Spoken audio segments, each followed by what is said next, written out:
यो चाहिँ बिटरुट हो। यसमा चाहिँ नरिवलको धुलो हालेर सब्जी बनिन्छ। साउथ इन्डियन खाना हो। हेरिहाल्नुहोस्, यो चाहिँ बिटरुट हो।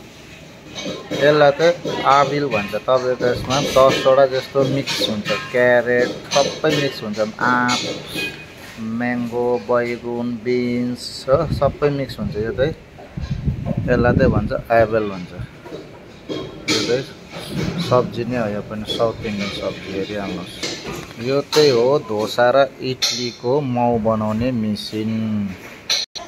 यो चाहिँ नरिवलको सब्जी। हेरिहाल्नुहोस्, यो चाहिँ कुर्मा हो।